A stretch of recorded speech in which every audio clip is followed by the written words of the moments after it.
Cancellation of will deed, वसीयतनामा के निरस्तीकरण का वाद धारा 31 स्पेसिफिक रिलीफ एक्ट के तहत फाइल किया जाता है। धारा 31 स्पेसिफिक रिलीफ एक्ट के तहत जब भी कोई प्लेंटिव सूट फाइल करेगा तो डिफेंडेंट अपीयर होगा, डिफेंडेंट अपने डब्ल्यूएस फाइल करेगा। अब जो लॉ टोटल विल के रिलेटिंग जो लॉ है वो मेनली दो धाराओं पर चलता है। नंबर एक सेक्शन 63 इंडियन सक्सेसर एक्ट है और दूसरी धारा है 68 सेक्शन 68 इंडियन एविडेंस एक्ट। तो ये जो धाराओं को अगर हम पढ़ते हैं और कंक्लूज़न निकलता है उसका निचोड़ ये है कि जब भी कोई प्लेंटिव सूट फाइल किया डिफेंडेंट के अगेंस्ट, डिफेंडेंट के फेवर में विल है तो डिफेंडेंट को अपना जवाब लगाना ही लगाना है।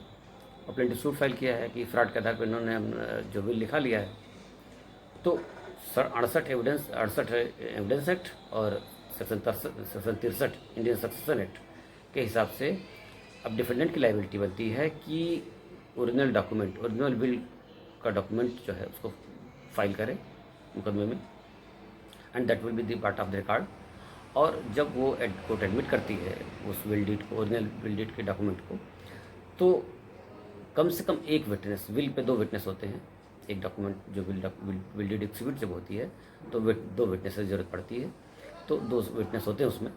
तो लॉ ये कहता है कि कम से कम एक विटनेस कोर्ट में आए और वो एक्सक्यूशन को एडमिट करे, एक्सक्यूटर के साइन को एडमिट करे और अपनी साइन को एडमिट करे, और ये कहे उस जो विटनेस जो जो गवाह है, कम से कम एक गवाह वाकई न्यायालय में साबित करे कि ये मेरी हस्ताक्षर है, मेरे सामने विल एग्जीक्यूट की गई और उनकी मनोदशा ठीक थी और उनके निर्देश के अनुसार, उनकी इच्छा के अनुसार ये वसीयत पत्र लिखा गया है। अच्छा, अगर डिफेंडेंट इतना करने में असफल हो जाता है, नहीं कर पाता है, तो विल कैंसिल हो जाएगी। विल बड़ा कच्चा डॉक्यूमेंट है। अब एक बात समझ में आती है कि भाई ओरिजिनल डॉक्यूमेंट की बात क्यों आप करते हैं, भाई ओरिजिनल विल डीड ही क्यों दाखिल हो, भाई सर्टिफाइड कापी भी तो लेकर दाखिल कर सकता है। हाँ, यहाँ एक फ़र्क है। फ़र्क ये है कि ओरिजिनल डॉक्यूमेंट पर ही ओरिजिनल साइन होगी और गवाह की, एक्सक्यूटर की।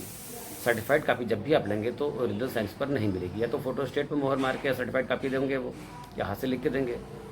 तो दोनों दशाओं में न फोटो स्टेट पे साइन को माना जाता है और न उस जो हाथ से लिख के मिलेगी न उस पर कोई साइन रहेगी।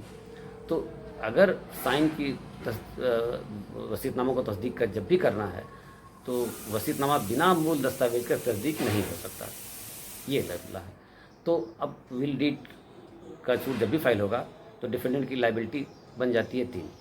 नंबर 1 कि वो ओरिजिनल डॉक्यूमेंट फाइल करे, नंबर 2 एक्सक्यूशन साबित करे, एक्सक्यूशन ऑफ विल डीड साबित करे, नंबर 3 कम से कम एक गवाह को न्यायालय में पेश करे जो कि ये साबित करे कि वो हाँ उसकी सिग्नेचर अपनी हस्ताक्षर की पहचान करे और तस्दीक करे।